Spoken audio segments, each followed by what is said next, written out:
저희가 오늘 보신 말씀 중에 7장 15절에는 헛된 평생 동안 내 헛된 평생 동안 이런 것도 보았다라고 이렇게 말을 하고 있습니다. 그 말 속에는 우리가 예상하지 못하는 여러 가지 삶의 모순들이 담겨 있음을 좀 예측할 수가 있습니다.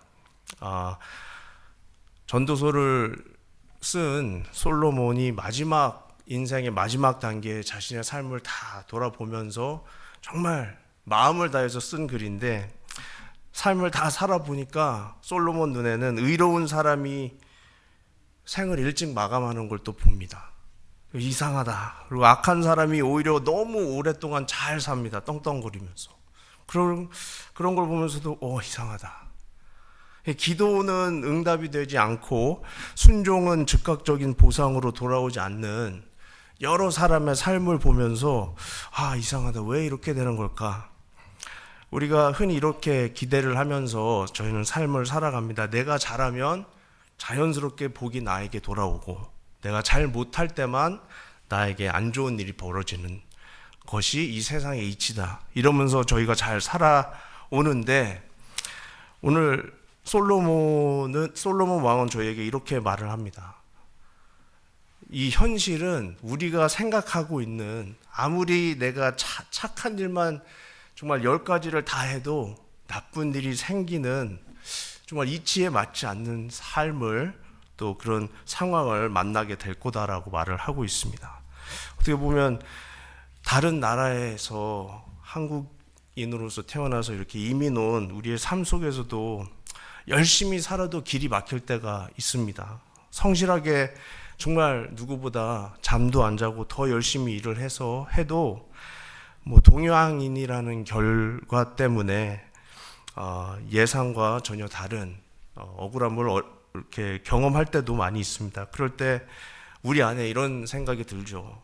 내가 이렇게 바르게 살아도 고난이 찾아오는데, 이거 나는 지금 이 상황에서 뭘 붙들어야 되나? 또 순종하는데 열매가 보이지 않는 그런 상황에서 내 믿음은 지금 어디에 서 있어야 되는지, 또 현실이 너무 불공평하게 느껴질 때 나는 어떻게 해야 이렇게 흔들리지 않을까? 바로 이 질문에 솔로몬 왕은 이렇게 말을 합니다. 전도서 16절과 18절 이렇게 전체적으로 봤을 때, 지나치게 의인이 되지도 말고 지나치게 악을 행하지도 말라. 하나님을 경외하는 자는 이 모든 일에서 벗어나리라. 이런 말을 하고 있습니다. 오늘 이 말씀은 타협하라는 말이 아니라 오히려 복잡하고 예측할 수 없는 이 현실 가운데 사는 우리에게 신앙의 중심을 좀 어떻게 세울까, 이거를 말을 해주고 있는, 어떻게 보면 굉장히 깊은 지혜입니다. 삶을 살다 보면 두 가지의 그 극단적인 상황이 벌어지죠. 한쪽은 교만이 될 수도 있고 반대쪽은 방종이 될 수도 있습니다. 근데 하나님을 경외함으로 마음의 중심을 세우는 것, 이게 오늘 우리가 나눌 주제인데, 이게 없으면 저희는 교만과 방종 사이에서 중심을 이룰 수가 없습니다. 그래서 먼저 전도서가 경고하고 있는 첫 번째 극단, 겉은 거룩해 보이는데 사실은 스스로 무너뜨리는 너무 지나친 의로움이 그 교만의 위험부터 살펴보도록 하겠습니다. 16절에 지나치게 의인이 되지도 말며 지나치게 지혜자가 되지도 말라. 어찌하여 스스로 패망하려 하느냐. 이렇게 기록되어 있습니다. 전도사가 말하는 지나친 의로움은 참된 거룩함하고는 거리가 굉장히 멉니다. 겉으로 보기에는 너무 경건해 보일 수 있지만 실제로는 하나님이 아니라 자기 자신을 신뢰하는 신앙이 조금 더 커요. 그래서 그거를 경고하는 말씀입니다. 바리새인들이 이 문제가 없는 줄 알았는데 예수님께서 딱 말씀했습니다. 바리새인들은 율법을 지킨 것 때문에 예수님이 싫어하신 게 아니라 율법을 지키는 자기 자신을 더 신뢰한 것 때문에 예수님께서 계속 잘못했다라고 말씀을 하신 거거든요. 그래서 예수님 앞에서 이렇게 이 사람들이 기도를 합니다. 나는 이런 사람들과 같지 않습니다. 금식을 해도 더하고 더 많이 힘든 일을 다 했습니다. 막 이렇게 말을 하는데, 문제는 그 기도에 은혜가 없다라는 거거든요. 은혜가 사라지고 그 자리에 남는 거는 비교함도 남지만 자기의 의, 그게 좀 더 그 기도 안에 더 남을 뿐입니다. 겉은 너무 거룩해 보이죠. 근데 속은 이미 너무 메말라가고 있는 그런 위태로운 신앙의 상태 때문에 예수님은 바리새인들에게 독사 같은 자녀들아, 이렇게 말을 할 정도였습니다. 히브리서에 패망하다라는 그 의미가 그냥 실패한다라는 의미를 뛰어넘어서 그 중심에 있는 의미는 메말라지다, 무너져 있고 텅 비어 있다, 막 이런 의미를 담고 있습니다. 그러니까 겉은 멀쩡해 보이는데 속이 무너져서 텅 비어버린 영혼, 이게 바로 지나친 의로움이 만들어내는 우리의 결말입니다. 내가 완벽해야 된다라는 그런 마음 때문에 내가 잘해야 내 인생이 풀린다, 막 이런 잘못된 그런 이 세상의 이치 때문에 신앙이 아니라 이 거래 방식으로 삶을 살아갑니다. 하나님과도 거래를 하려고 합니다. 이만큼을 내려놓았으니 이만큼을 주셔야 마땅하다라고 저는 믿습니다라고. 근데 보시면 구원은 언제나 은혜로 시작이 됐거든요. 근데 이런 분들이 은혜를 흐리게 만듭니다. 결국에는 은혜로 시작한 게 행위로 마치는 것처럼 시도가 행위로 마치려고 합니다. 그렇게 변질이 돼버려요. 이게 바울이 갈라디아 교회를 향해서 경고한 내용 중에 하나입니다. 갈라디아 3장 3절에 성령으로 시작하였다가 이제는 너희가 육체로 마치겠느냐. 이게 얼마나 무서운 말입니까? 바울이 또 이렇게 고백을 합니다. 빌립보서 3장 9절에 내가 가진 의가 아니요 오직 그리스도를 믿음으로 말미암는 말미암는 의라. 이 고백은 신앙의 본질을 어떻게 보면 선명하게 보여줍니다. 우리는 내가 만든 의가 있거든요. 이게 뭐냐면 너무나 많은 시간에 많은 때에 내가 만든 의는 내 행위의 갑옷입니다. 내가 뭔가 했을 때 뭔가 좀 겉옷처럼 막 치장하고 그 군인들은 리본을 이렇게 달잖아요. 이렇게 이쁜 리본이 아니라 파병이나 뭐 할 거나 뭐 하면 이렇게 리본이 조금씩 있습니다. 그래서 훈련을 다 마치고 나면 처음엔 3개로 시작했다가 이렇게 더 많아지면서 이제 이렇게 쌓이거든요. 이제 이걸로 이 사람들은 진짜 뭐라 그럴까, 자기를 나타냅니다. 여기 딱 이거를 보고 어디 갔다 오셨구나, 되게 이상한 힘든 미션을 하셨구나. 그래서 이거를 굉장히 중요하게 여기는데, 우리는 마치 이 삶을 행위의 갑옷을 입고 사람들에게 보여주고 싶어서 사는, 교회도 리본 중에 하나로 사용을 해서 사람들에게 보여줄 때가 꽤 많이 있는 것 같습니다. 근데 그리스도께서 입혀주신 그 은혜의 옷, 그러니까 우리가 한 것이 아닌 하나님께서 그냥 온전히 하셔서 저희한테 입으라고 주신 옷으로 사는 사람들이 교회 내에도 많이 없다라는 게 사도 바울이 봤을 때도 많이 슬픈 현실이지 않았을까 싶습니다. 하나님은 우리가 흔들릴 때 멀리서 실망하면서 지켜보는 분이 아니십니다. 오히려 흔들리는 그 순간에 누구보다 가장 먼저 와서 우리에게 넘어질 때 다치지 않게 넘어질 수 있게 항상 먼저 손 내미시는 분임을 저희는 기억을 해야 합니다. 그래서 우리를 정죄하려고 하시는 분이 아니라 스스로 무너지는, 우리가 그냥 스스로 무너지는 신앙에서 우리를 건져내시는 분이 바로 하나님이시라는 겁니다. 전도서의 이 말씀은 우리를 무섭게 해가지고 이렇게 흔들려고 하는 게 아니라, 하나님이 사랑하시는 자녀가 스스로 무너지는 길로 가지 않도록 막아주시려는 간섭을 말씀을 통해서 하시는 겁니다. 그래서 솔로몬은 우리에게 이렇게 물어요. 왜 스스로 패망하려 하느냐? 하나님은 우리에게 완벽함을 요구하지 않으시거든요. 그분이 원하시는 것은 은혜 안에서 자유롭게 살아가는 겁니다. 이게 완벽함이 아니라 은혜로 시작되는 진짜 신앙의 자유입니다. 완벽함이 신앙의 중심이 돼버리면 저희는 완벽하게 될 때까지 자유롭지 못할 거예요. 하지만 은혜로 시작됐기 때문에 저희는 정말 하나님께 나의 모든 걸 내려놓는 그 순간에 그 즉시 자유함을 누릴 수 있다라는 겁니다. 그래서 교만만 위험한 것이 아니라 전도서는 반대편에 있는 또 하나의 극단적인 것도 또 다른 걸 경고합니다. 그게 뭐냐면 나는 자유롭게 살겠다. 그러면서 내 마음대로 그냥 모든 것을 그냥 방관하는, 이게 바로 두 번째 포인트입니다. 전도서 17절에 있는 말씀입니다. 지나치게 악을 행하지도 말며 미련한 자가 되지도 말라. 어찌하여 기한 전에 죽으려고 하느냐.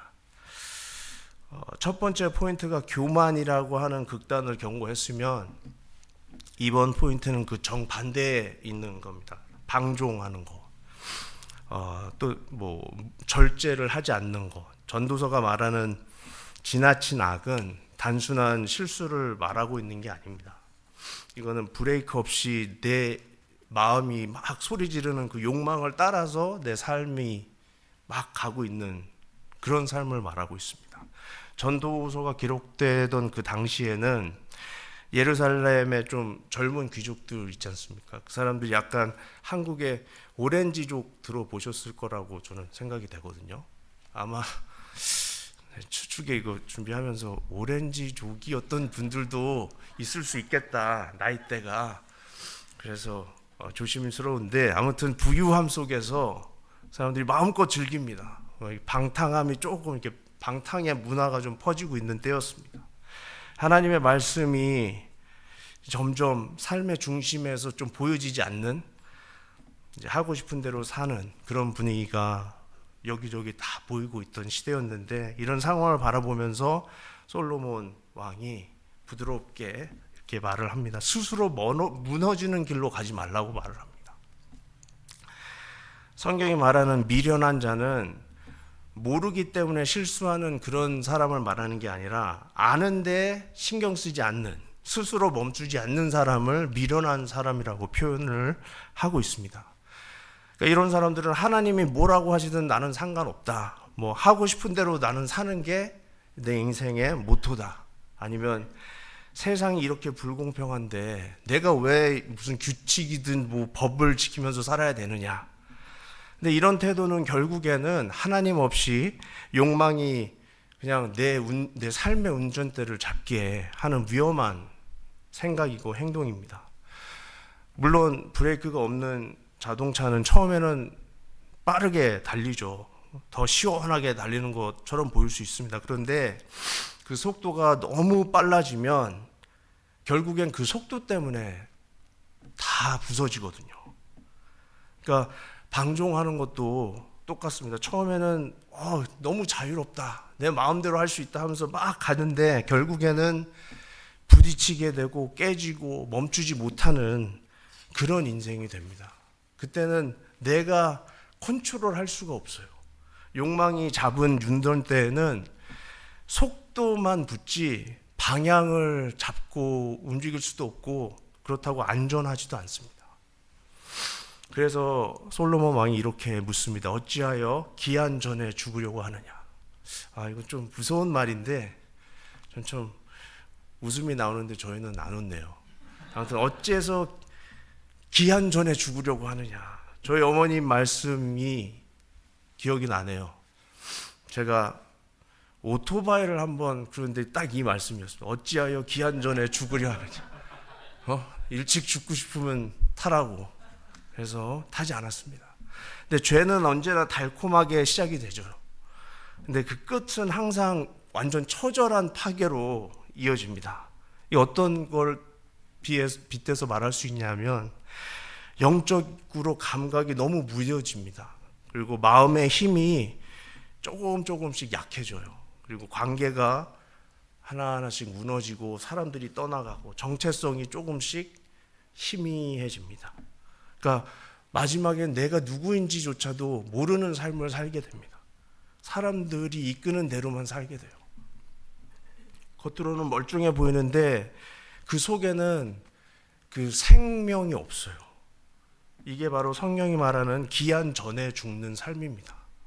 기쁨 없는 삶, 내가 움직일 수 없는 삶, 계속 누군가에게 이끌리는 삶이 기한 전에 죽는 삶입니다. 죄는 언제나 이렇게 속삭이죠. 야, 네 마음대로 하는 게 진짜 참 자유다. 근데 성경은 정반대로 말을 하지 않습니까? 진정한 자유는 하고 싶지 않은 것을 안 할 수 있는 능력. 예? 아, 이제 안 해야지 하고 딱 돌아서면 진짜 안 할 수 있는, 그게 진정한 자유거든요. 중독자분들 중에 이렇게 보면 다들 자유롭고 싶어서 처음 시작을 했다라는 말을 해요. 너무 아파서 자유롭고 싶어서 약을 하든 술을 먹든. 근데 지금은 이것들의 종이 되는 삶, 이제 욕망을 따라서 사는 삶은 자유가 아니라 우리를 자연스럽게 노예 상태로 좀 이렇게 딱 밀어넣는 것 같습니다. 멈추고 싶어도 그때는 멈출 수가 없어요. 끌려다니다가 살아가는 인생의 종점을 맞습니다. 반면에 하나님이 주시는 자유는 전혀 다릅니다. 하고 싶어도 하고 싶을 때 멈출 수 있는 힘, 또 하기 싫을 때도 안 할 수 있는 힘, 유혹이 와도 이겨낼 수 있는 그런 힘, 이게 진짜 하나님이 약속한 내적인 힘이거든요. 참된 자유의 본질입니다. 난 자유롭게 할 수도 있고 안 할 수도 있고, 그래서 자유롭게 내가 가장 하나님을 찬양할 수 있는 방법대로 삶을 살 거다. 근데 그대로 살 수 있는 자유가 있습니다. 물고기가 물 밖으로 나가면 모든 제한에서 벗어난 것처럼 보일 수 있지만 결국엔 죽는 거거든요. 물고기가 진짜 자유롭게 살아갈 수 있는 곳은 항상 물 안일 수밖에 없습니다. 우리도 마찬가지인데 하나님의 그어주신 경계 밖을 내가 내 멋대로 나가서 사는 삶은, 이게 처음에는 되게 자유로울 수 있겠지만 결국에는 내가 살아남을 수 있는 유일한 생명을 잃게 되는 그 공간에서 살아가게 되는 거거든요. 그래서 스스로 무너지는 길로 가지 말라고 솔로몬 왕은 저에게 말을 하고 있습니다. 방종은 저희를 너무 느슨하게 만들죠. 결국 삶 전체를 좀 풀어줍니다. 그래서 솔로몬 왕은 그 길을 피하라, 그것이 너를 살리는 길이다, 이렇게 말을 하고 있습니다. 이 말씀은 정죄한다라기보다는 우리의 영혼을 살리기 위한 하나님의 좀 따뜻한 경고라고 저희가 받아들이면 될 것 같아요. 그래서 결국 교만도 우리를 무너뜨리죠. 그리고 방종도 우리를 죽음의 길로 이끌 수밖에 없습니다. 그러면 마지막으로 우리는 어디에 서야 되느냐?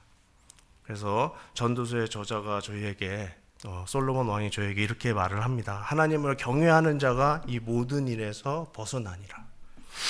그래서 이게 세 번째 포인트입니다. 18절에 너는 이것도 잡고 저것에서도 네 손을 놓지 않는 것이 좋으니 하나님을 경외하는 자는 이 모든 일에서 벗어나니라. 교만의 위험을 저희가 처음에 봤고 또 방종의 위험도 좀 살펴봤습니다. 그런데 이제 솔로몬 왕은 이 두 개의 극단 그 사이에서 우리가 붙들어야 될 중심이 뭐냐, 이게 뭐냐 하니까 답은 하나님을 경외하는 거예요. 어느 한쪽에도 치우치지 않을 수 있는 마음, 이쪽에 가도 하나님의 그 무게가 우리를 다시 끌어당깁니다. 이쪽에 가도 하나님의 무게가 다시 우리를 잡아 당깁니다. 그래서 이것도 잡고 저것에서도 손을 놓지 말라. 이 말씀은 타협을 하라는 의미가 아니라 분별력 있게 균형을 지키는 삶을 말을 합니다. 이쪽으로 가도 내 자리를 찾고 이쪽으로 갈 수 있어도 이쪽으로 내 자리를 계속 찾는, 왜냐하면 사람들이 우리를 계속 당길 거거든요. 교만으로 흐르지도 않고 또 방종으로 떨어지지도 않는 유일한 방법은 우리가 삶을 하나님을 경외하는 가운데 사는 겁니다. 우리 인생은 시계추처럼 좌우로 이렇게 움직이잖아요. 근데 중심에 무게추가 있기 때문에 계속적인 움직임이 있는 거거든요. 그래서 경외는 우리 영혼의 무게추입니다. 흔들리지만 넘어지지 않게 또 하고, 요동하더라도 무너지지 않게 붙들어주는 그런 중심이 되는 게 바로 우리 마음 가운데 있는 하나님을 경외함입니다. 성경은 욥을 표현할 때 경외라는 표현을 많이 썼습니다. 모든 것이 흔들렸거든요. 그 사람의 삶이 그 어려운 가운데에서도 끝까지 하나님을 향하고 있었습니다. 재산도 잃었고, 자녀가 또 싹 다 죽고, 몸도 아프고, 또 사람도 또 상황도 그렇고, 모든 게 다 지금 흔들려서 다 이런 상황인데, 욥은 경외로 중심을 붙들었다라고 말씀을 하고 있습니다. 욥기 1장 1절은 욥은 온전하고 정직하여 하나님을 경외하며 악에서 떠난 자라. 거기서부터 시작해서 그 경외함이 아무리 방종을 하든 나는 의롭다고 하든 막 그럴 수 있는 가운데에서 그 중심을 잘 잡게 했습니다.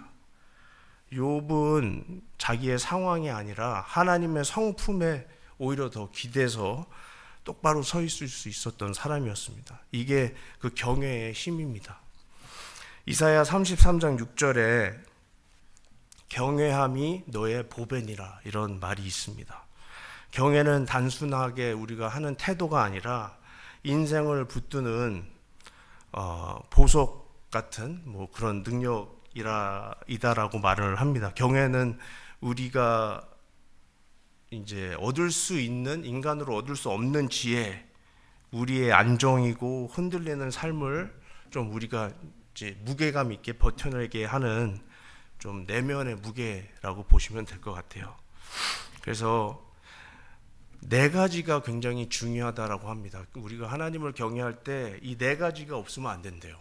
그래서 다 아셨으면 좋겠는데, 하나님을 바르게 아는 것, 그리고 두 번째는 그 알고 있는 하나님께 내 마음을 낮추는 것, 그리고 세 번째가 솔직하게 모든 게 이해가 되지 않아도 신뢰하는 것, 그리고 마지막이 그리고 그분의 말씀에 순종하는 그 태도, 이 네 가지가 있어야 경외라고 볼 수 있다라고 합니다.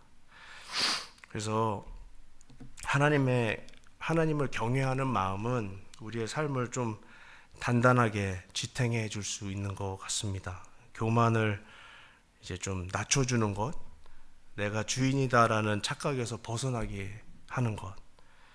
그래서 교만을 낮춰준다라는 생각을 하니까, 모든 남자들은 샤워하고 난 후에 거울을 보고 되게 잘생겼다라고 생각을 한대요.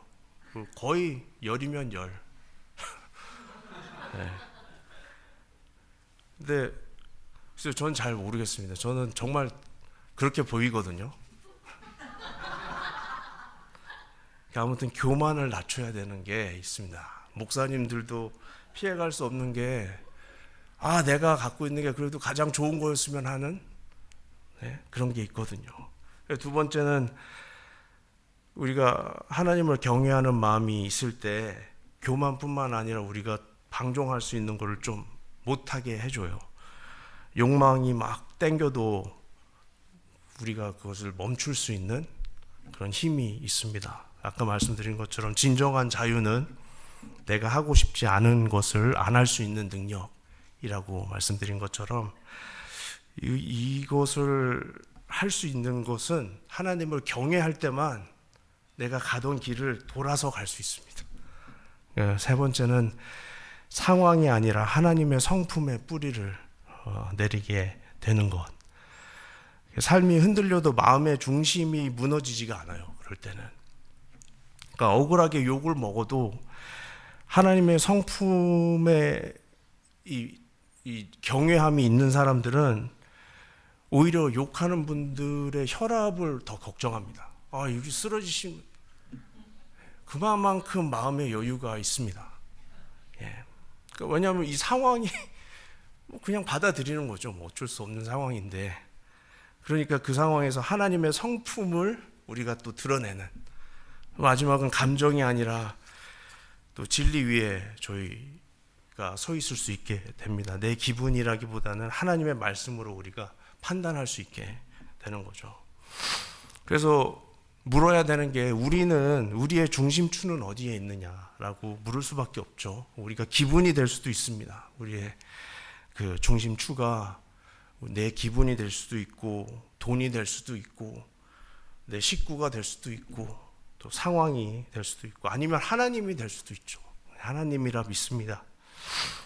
경외는 우리를 어떻게든 또 하나님께로 다시 돌려놓는 하나의 그 그래비티 같은 역할을 좀 하는 것 같습니다. 그래서 바로 그 자리에서 우리는 경외함이 있는 자리에서, 경외함이 있어야만 균형을 좀 찾습니다. 신앙적으로 균형도 찾고 평안도 좀 누리고 정신적으로 온전함을 좀 회복을 할 수 있게 됩니다. 경외함이 없으면 우리가 너무 여기저기 막 튀어다니는 것 같아요.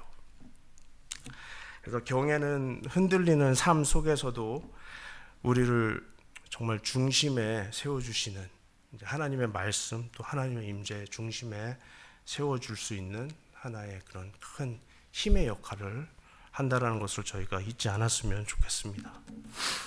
말씀을 맺겠습니다. 경외는 흔들리는 삶 속에서도 우리를 중심에 세워주시는 하나님의 선물입니다. 그래서 전도서를 쓴 솔로몬 왕은 우리에게 모든 질문에 해답을 주기보다는 답이 보이지 않을 때 어떻게 살아야 되는지를 지금 알려주고 있습니다. 그래서 우리는 종종 삶의 공식이라고 하면, 내가 바르게 살면 좋은 일이 생기고, 내가 믿음으로 살면 하나님이 반드시 보상해 주셔야 된다, 이게 우리 삶의 공식이 될 때가 많이 있거든요. 그런데 현실은 그 공식을 따르지 않을 때가 또 많습니다.